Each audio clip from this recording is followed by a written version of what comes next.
نحمده ونصلي على رسوله الكريم أما بعد أعوذ بالله من الشيطان الرجيم بسم الله الرحمن الرحيم وإذ يرفع إبراهيم القواعد من البيت وإسماعيل ربنا تقبل منا إنك أنت السميع العليم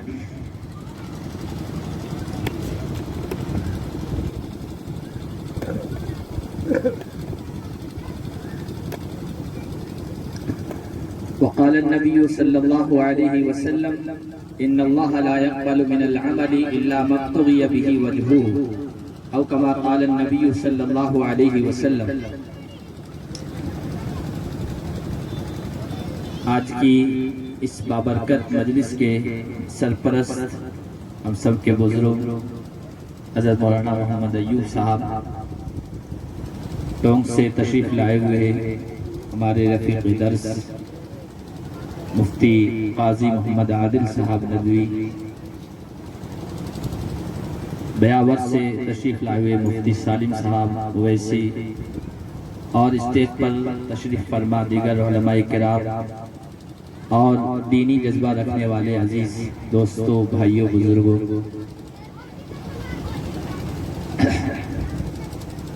آج آپ سب کے لیے سعادت کی اور نیک بختی کی بات ہے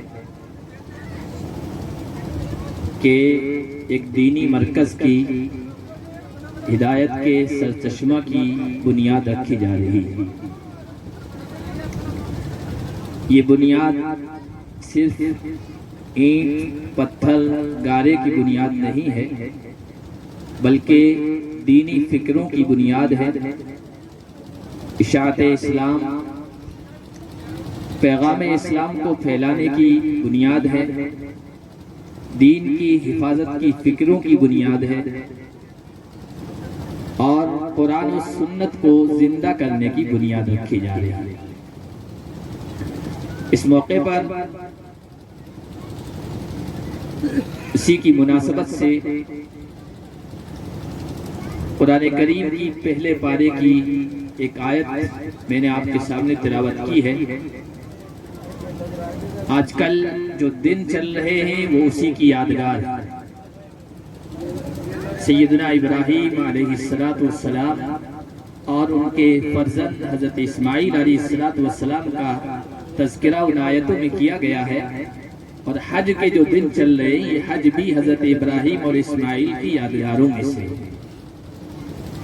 اللہ نے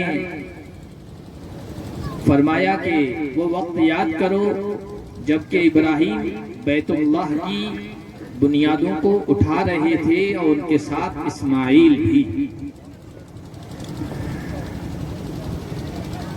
آج ایک دینی ادارے کی بنیاد رکھی جا رہی ہے جس کی نسبت، جس کا تعلق، جس کا رشتہ اسی بیت اللہ سے ہے جس کی بنیادوں کو ابراہیم اٹھا رہے تھے.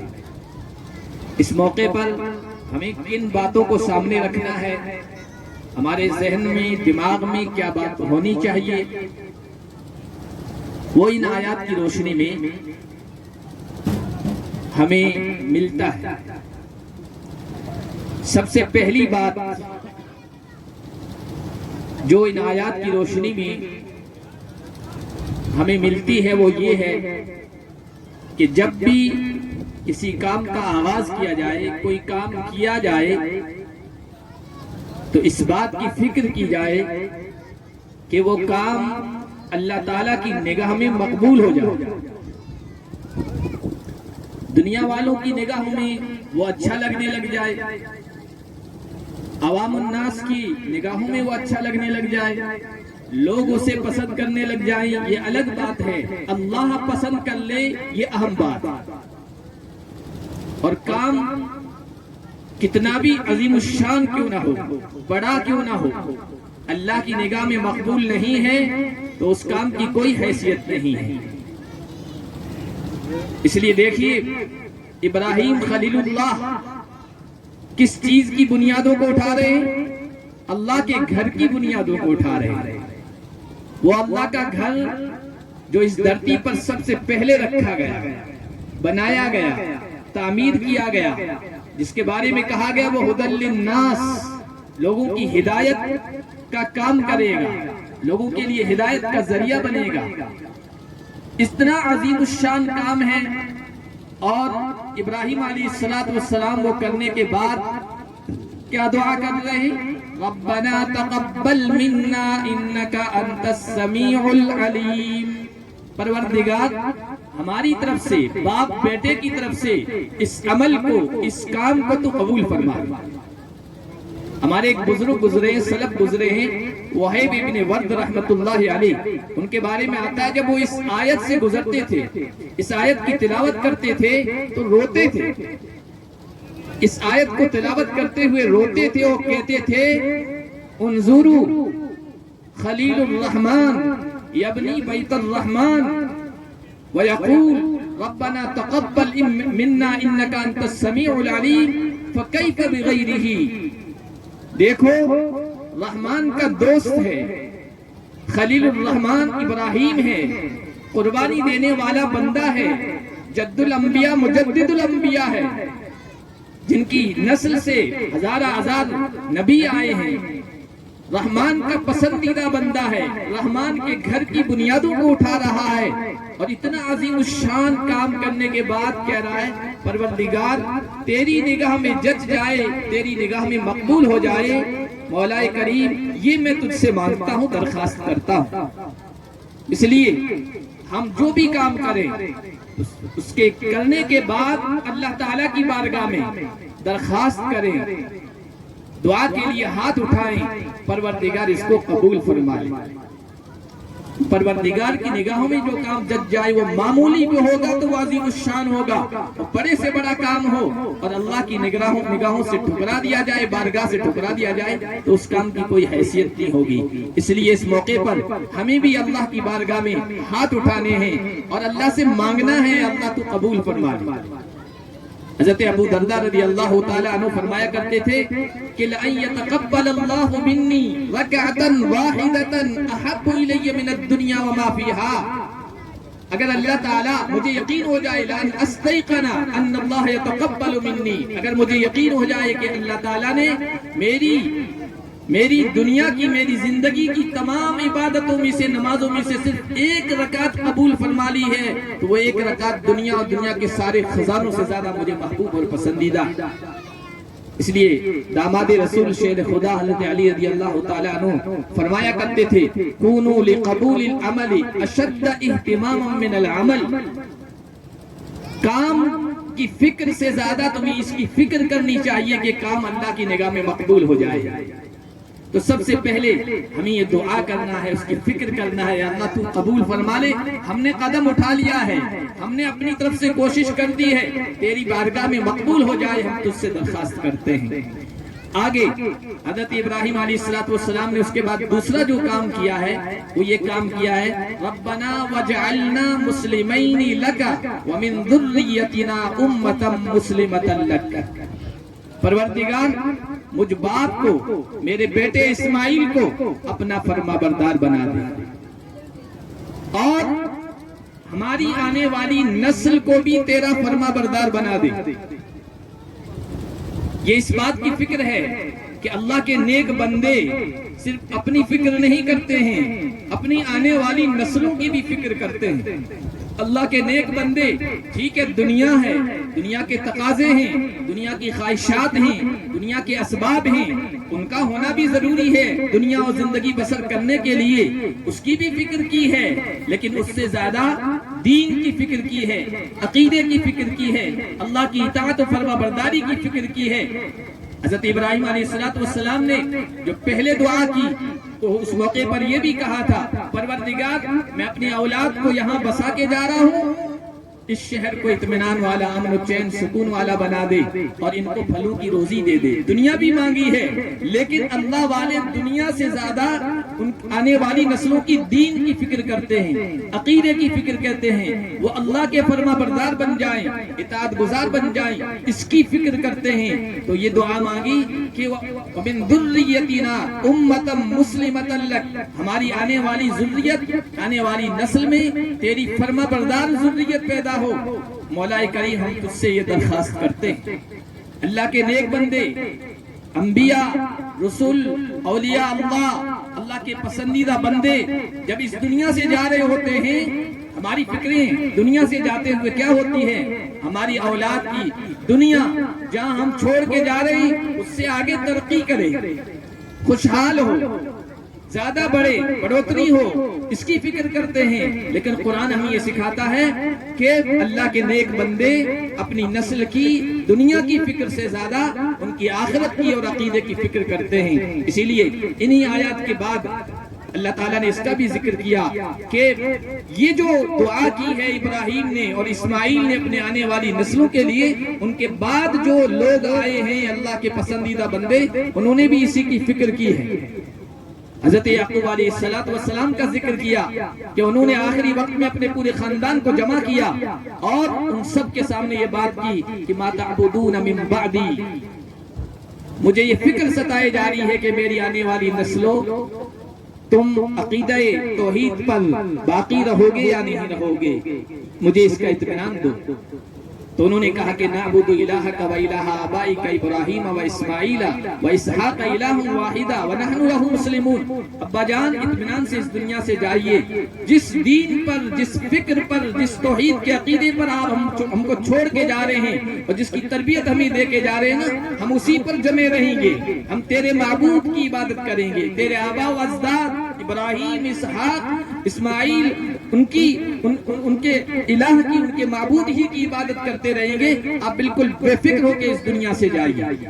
اس لیے حضرت ابراہیم علیہ السلام کی اس دعا سے ہمیں بھی یہ سبق ملتا ہے کہ ہمیں آنے والی نسلوں کے عقیدے کی، ایمان کی فکر کرنا ہے، اس بات کی فکر کرنا ہے کہ وہ سچے فرما بردار بن کے رہے۔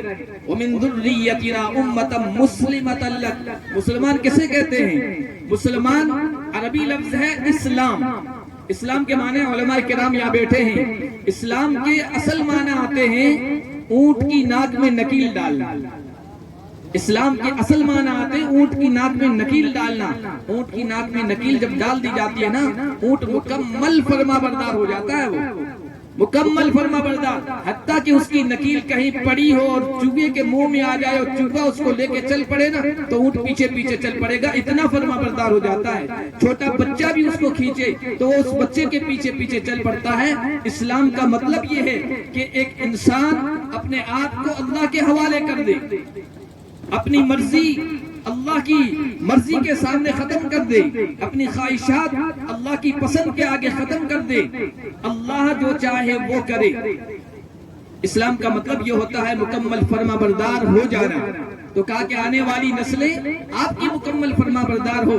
مولا کریم ہم آپ سے یہ درخواست کرتے ہیں، میری اور آپ کی بھی یہی ذمہ داری ہے، ہم صرف اپنی فکر کر کے نہ جائیں بلکہ اپنی آنے والی نسلوں کی بھی فکر کر کے جائیں۔ کہیں ایسا نہ ہو کہ توحید کے جیسے پاکیزہ عقیدے کو چھوڑ دیں، کہیں ایسا نہ ہو کہ شرک کو اختیار کر لیں، کہیں ایسا نہ ہو کہ بت پرستی کی طرف مائل و متوجہ ہو جائیں۔ میرے عزیز دوستوں اور بزرگوں، آج جو ہمارے جو مخالفین ہیں، دشمنان اسلام ہیں، ان کی نگاہوں میں آپ کے مال کی اتنی اہمیت نہیں ہے، آپ کی جان کی اتنی اہمیت نہیں ہے، سب سے زیادہ آپ کے عقیدے کی ان کے ہاں اہمیت ہے، ایمان کی اہمیت ہے۔ اس لیے ساری کوششیں اس بات کی ہو رہی ہے کہ ان کو عقیدے سے محروم کر دیا جائے، توحید کے صاف شفاف عقیدے سے محروم کر دیا جائے، ایمان سے محروم کر دیا جائے، رسول اللہ کی محبت سے ان کے دلوں کو خالی کر دیا جائے، قرآن کی عظمت ان کے دلوں سے کھرچ کے نکال دی جائے۔ سب اس بات کی کوششیں ہو رہی ہے۔ اس لیے انبیاء کی جو فکریں ہیں وہ ہمیں اختیار کرنی ہوگی اور اس بات کی فکر کرنی ہوگی کہ ہماری آنے والی نسلیں عقیدہ توحید پہ جمی رہیں۔ یہ جو آپ کام کر رہے ہیں، مدرسے کی بنیاد ڈال رہے ہیں، مرکز کی بنیاد ڈال رہے ہیں، یہ ایمان کا مرکز ہوگا، یہ ہدایت کا سرچشمہ ہوگا۔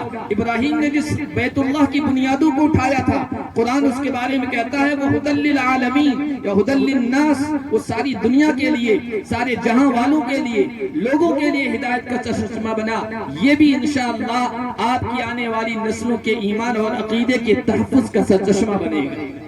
اور اللہ کی نگاہ میں آپ کا یہ عمل انتہائی پسندیدہ ہوگا. یہ آپ کے لیے صدقہ جاریہ ہوگا, ایسا صدقہ, ایسی چیز کہ آپ اس دنیا سے چلے جائیں گے اور قبر میں دفن ہو جائیں گے, لیکن یہاں جو بھی بچہ پڑھنے آئے گا, چاہے آپ کے گاؤں کا ہو, چاہے آپ کے علاقے کا ہو, چاہے کسی دوسری جگہ سے آیا ہو, جو پڑھے گا, جو علم حاصل کرے گا, جو قرآن کی تلاوت کرے گا, جو عبادت کرے گا, جس نیکی کو انجام دے گا, اس کے ایک ایک نیکی کے کام میں آپ کا اجر برابر کا شریک ہو. آپ کو بھی اجر ملے گا, کیونکہ آپ یہ صدقہ جاریہ چھوڑ کے جا رہے ہیں, اس کی بنیاد رکھتے ہوئے جا رہے ہیں. اور اس بات کی کوشش کریں کہ اللہ تعالیٰ اس کو اپنی نگاہ میں قبول فرما لے اور یہ ہمیشہ کے لیے اس کا نفع جاری ہو جائے, فائدہ جاری ہو جائے. یہ فکر نبیوں نے کی ہے, اللہ سے دعائیں کی ہے. پروردگار ہماری آنے والی نسلیں تیری فرما بردار بن کے رہیں, ہم یہ تیری درخواست تیری بارگاہ میں درخواست کرتے ہیں. پھر تیسری جو دعا کی ہے ابراہیم خلیل اللہ نے, وہ یہ دعا کی ہے کہ ربنا وبعث فیہم رسولا منہم یتلو علیہم آیاتہ ویزکیہم ویعلمہم الکتاب والحکمہ. مدرسہ بنا دیا, ادارے کی بنیاد رکھ دی, کوئی ادارہ کھڑا کر دیا, قائم کر دیا, لیکن اس کے ساتھ ساتھ انسانوں کو ضرورت پڑتی ہے معاونین کی, مددگاروں کی, ساتھ دینے والوں کی, اخلاص کے ساتھ, دینی فکر کے ساتھ, اللہ کو راضی کرنے کے جذبے کے ساتھ تعاون کرے اور ساتھ میں کھڑا ہو. ایسے لوگوں کی, ایسی جماعت کی ضرورت پڑتی ہے. اس لیے حضرت ابراہیم خلیل اللہ نے اس موقع پر تیسری جو دعا کی, اللہ سے جو مانگا, وہ یہ مانگا کہ پروردگار, یہ میں نے تیرا گھر تعمیر کر دیا ہے, تیرا گھر تعمیر کر دیا ہے. ایک تو یہ کہ میری آنے والی نسلوں میں اس گھر کی عظمت باقی رہے اور یہاں سے وہ ہدایت کو حاصل کرتے رہیں, یہ دعا کرتا ہوں. اور پھر یہ کہ میرے اس کام میں میرے جو مددگار بنے, معاون بنے, میں تجھ سے درخواست کرتا ہوں کہ ایسے لوگوں کو کھڑا کر دے, ایسے لوگوں کو بھیج دے. میں نے گھر تعمیر کیا ہے, گھر تعمیر ہو گیا, اس کے بعد آدمی کیا چاہتا ہے؟ اجر ملے, اجرت ملے, مزدوری ملے. حضرت ابراہیم نے کہا پروردگار تو نے حکم دیا, تیرا گھر تعمیر کر دیا, اب مجھے اجرت چاہیے, مجھے اجر چاہیے, اس کا بدلہ چاہیے. اللہ نے کہا کیا مانگتے ہو؟ کہا کہ میں مال و منال نہیں مانگتا ہوں, دنیا کے اسباب نہیں مانگتا ہوں, میں آمنہ کا لال مانگتا ہوں, وہ نبی مانگتا ہوں جو سارے نبیوں کا سردار بن کے آئے, قرآن کی آیات سنائے, لوگوں کے سامنے تلاوت کرے, ان کے دلوں کو پاک کرے, انہیں حکمت سکھائے, دانشمندی کی باتیں سکھائے, دین کی فہم ان کو سکھائے, دین کی سمجھ سکھائے. ایسا نبی اب بھیج جو میرے اس کام کو آگے بڑھائے. اس لیے ایسے موقعوں پر ضرورت پڑتی ہے کہ انسان کے ساتھ معاون کھڑے ہو جائیں, مددگار کھڑے ہو جائیں. یہ تیسرا کام آپ کو کرنا ہے. اس موقع پر کام شروع کر دیا ہے, کام آگے بڑھے گا, کام آگے بڑھے گا. شیطان کی کوشش یہ ہوگی کہ کام میں رکاوٹیں ڈالی جائیں, خلل ڈالا جائے. کچھ کام آگے بڑھے گا تو شیطان لوگوں کو بہکائے گا, گمراہ کرنے کی کوشش کرے گا. یہ کام کوئی معمولی کام نہیں ہے, یہ عظیم الشان کام ہے. آنے والے نسلوں کی ایمان کے بنانے کا کام ہے, انسانیت سازی کا کام ہے, اللہ کی عبادت پر کھڑا کرنے کا کام ہے. اور شیطان کو سب سے زیادہ اس سے تکلیف ہوتی ہے, تو وہ ایک کوشش کرے گا کہ اختلاف ڈال دے, کام کے اندر ترقی نہ ہو. تو اس موقع پر ضرورت پڑتی ہے کہ انسان یہ مانگے, اللہ معاون بننے والی جماعت ہمیں عطا فرما, معاون بننے والے لوگ ہمیں عطا فرما. حضرت ابراہیم علیہ السلام نے اس معاون کی درخواست کی, جو معاون نبی پاک صلی اللہ علیہ وسلم کی شکل میں آپ کی دعاؤں کا صلہ ملا. اس لیے نبی پاک صلی اللہ علیہ وسلم کا ارشاد ہے کہ انا دعوت ابی ابراہیم, میں اپنے ابا ابراہیم کی دعا کا مصداق ہوں. میرے ابا نے جو دعا کی تھی ربنا وبعث فیہم رسولا, اس کا رسولا منہم, اس کا مصداق بن کے میں آیا ہوں. اور پھر اس بیت اللہ کا جو فیضان پوری دنیا میں پھیلا ہے, وہ نبی آخر الزمان محمد مصطفیٰ صلی اللہ علیہ وسلم کے ذریعے سے پھیلا ہے. اور آج آپ دیکھ رہے ہیں قافلہ در قافلہ, جوق در جوق, جماعت در جماعت, سفید لباس میں ملبوس لوگ اس بیت اللہ کی طرف جوق در جوق جا رہے ہیں, گروہ در گروہ, جماعت در جماعت جا رہے ہیں. اور وہاں ایسا عظیم الشان منظر دنیا کے سامنے آتا ہے جو کہیں بھی نہیں ہوتا ہے. یہ ابراہیم خلیل اللہ کی دعا کا اثر ہے. اس لیے یہ تین چیزیں ہمیں اپنی نگاہوں کے سامنے رکھنی چاہیے، اور پھر ابراہیمی یقین کے ساتھ، ابراہیمی توکل کے ساتھ اس کام کو آگے بڑھانا چاہیے کہ جس طرح ابراہیم علیہ السلام نے دعا کی تھی نا، آج آپ کی یہ زمین ہے، یہاں کچھ بھی نہیں ہے، یوں کہیے بنجر زمین ہے، خالی زمین ہے۔ ابراہیم خلیل اللہ نے اپنی اولاد کو وہاں چھوڑا تھا تو قرآن کہتا ہے وَادٍ غَيْرِ ذِي زَرْعٍ، ایسی وادی میں چھوڑ کے جا رہا ہوں جہاں کوئی کھیتی نہیں ہوتی، بنجر زمین ہے، بیابان ہے، صحرا ہے، جنگل ہے، لقودق میدان ہے، پہاڑی پہاڑ ہیں۔ پروردگار ایسی جگہ اپنی اولاد کو چھوڑ کے جا رہا ہوں، تجھ سے دعا کرتا ہوں لوگوں کے دلوں کو اس کی طرف مائل کر، فَجْعَلْ أَفْئِدَةً مِّنَ النَّاسِ تَهْوِي إِلَيْهِمْ، لوگوں کے مائل تو بنجر علاقوں کی طرف نہیں ہوتے ہیں، کشمیر جیسے سبز و شاداب علاقوں کی طرف لوگوں کے دل مائل ہوتے ہیں، مسوری اور منالی کی طرف مائل ہوتے ہیں، سوئٹزرلینڈ کی طرف مائل ہوتے ہیں، ہرے بھرے علاقوں کی طرف لوگوں کے دل مائل ہوتے ہیں، وہاں گھومنے جاتے ہیں۔ بنجر علاقوں میں کون جاتا ہے؟ لیکن ابراہیمی دعا کا اثر دیکھیے، حضرت ابراہیم نے ہاتھ اٹھائے تھے، اللہ نے اس کو ایسا قبول فرمایا کہ آج وہاں جو رونقیں ہیں دنیا میں کہیں بھی نہیں، لوگوں کے دل اس کی طرف مائل ہیں۔ جو ایک مرتبہ چلا جاتا ہے اس کے دل کے اندر پھر جذبہ اٹھتا ہے میں دوبارہ جاؤں، سہبارہ جاؤں، بار بار اس گھر کا دیدار کروں۔ یہ ابراہیمی دعا کا اثر ہے۔ انشاءاللہ اللہ کی ذات سے امید ہے کہ آج جو آپ اس وادی غیر ذی زرع میں، اس زمین میں یہ جو بنیاد رکھ رہے ہیں، آج کل میں نے کہا کہ وہ دن چل رہے ہیں، حج کے دن چل رہے ہیں، ابراہیمی یادگاروں کے دن چل رہے ہیں۔ موقع مناسبت سے جو دعا کی جاتی ہے وہ اللہ کی بارگاہ میں قبول ہوتی ہے۔ اس لیے آپ بھی ہاتھ اٹھائیں نا تو وہی منظر ابراہیم کا سامنے لے آئیں، وہی ابراہیم کی دعا کو سامنے لے آئیں، اپنے دماغ میں لے آئیں اور یہ دعا کریں فَجْعَلْ أَفْئِدَةً مِّنَ النَّاسِ تَهْوِي إِلَيْهِمْ، پروردگار ہم نے تو اس کام کی بنیاد رکھ دی ہے، اب تیرے نیک بندوں کو، مخیر بندوں کو اور اچھا جذبہ رکھنے والے بندوں کو، ان کے دلوں کو اس کی طرف مائل فرما دے۔ انشاءاللہ موقع کی مناسبت سے جو دعا کریں گے اللہ کی بارگاہ میں قبول ہوگی۔ میں آپ کو مبارکباد دیتا ہوں، آپ کے امام صاحب مولانا سراج صاحب اور تمام معاونین کو، اور یہ جو سچا جذبہ لے کر کھڑے ہوئے ہیں، اٹھے ہوئے ہیں، آپ سب کو مبارکباد دیتا ہوں کہ آپ نے ایک کار خیر کی بنیاد رکھی ہے، ایسا کام کہ آنے والی نسلوں کے کام آئے گا، ان کے عقیدے کے تحفظ کا ذریعہ بنے گا۔ اللہ اس کو بابرکت بنائے، باسعادت بنائے اور اس کو کامیابی کے منازل تک پہنچائے۔ وآخر دعوانا الحمدللہ رب العالمین۔